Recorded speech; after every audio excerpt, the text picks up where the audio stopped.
ગોંડલ ખાતે love marriage કરનાર યુગલને જાહેરમાં માર મરાયો છે। અગત્યના સમાચાર સામે આવી રહ્યા છે।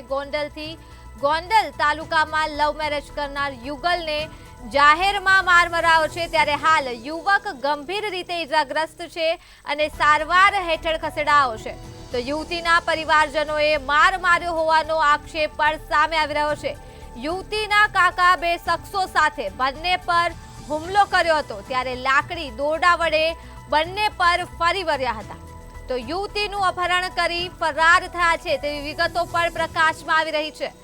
તો ગોંડલ તાલુકામાં લવ મેરેજ કરનાર યુગલને જાહેરમાં માર મરાયો છે। તો હાલ યુવક ગંભીર રીતે ઇજાગ્રસ્ત છે અને તેને સારવાર હેઠળ ખસેડાયો છે। તો યુવતીના પરિવારજનોએ માર માર્યો હોવાના આક્ષેપ પણ કરવામાં આવી રહ્યા છે। તો યુવતીના કાકા બે શખ્સો સાથે બંને પર હુમલો કર્યો છે તેવી માહિતી પ્રકાશમાં આવી રહી છે। આ સાથે જ હુમલો લાકડી દોરડા વડે કરવામાં આવ્યો હતો અને યુવતીનું અપહરણ કરી ફરાર થયા હતા। તો ગોંડલ તાલુકામાં લવ મેરેજ કરનાર યુગલને જાહેરમાં માર મરાયો છે। ત્યારે હાલ યુવક ગંભીર રીતે ઇજાગ્રસ્ત છે અને સારવાર હેઠળ ખસેડાયો છે। તો યુવતીના પરિવારજનોએ માર માર્યો હોવાનું પણ આક્ષેપ સામે આવી રહ્યા છે।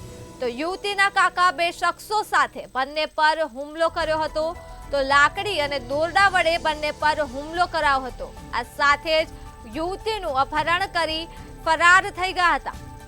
તો સમાચાર સામે આવી રહ્યા છે ગોંડલથી। ગોંડલ તાલુકામાં લવ મેરેજ કરનાર યુગલને જાહેરમાં માર મરાયો છે। તો હાલ યુવક ગંભીર રીતે ઇજાગ્રસ્ત છે અને સારવાર હેઠળ ખસેડાયો છે। તો યુવતીના પરિવારજનોએ માર માર્યો હોવાના આક્ષેપ પણ કરવામાં આવી રહ્યા છે। તો યુવતીના કાકા બે શખ્સો સાથે બંને પર હુમલો કર્યો હતો, તો લાકડી અને દોરડા વડે આ યુગલ પર હુમલો કરવામાં આવ્યો હતો। તો યુવતીનું અપહરણ કરી ફરાર થઈ ગયા છે।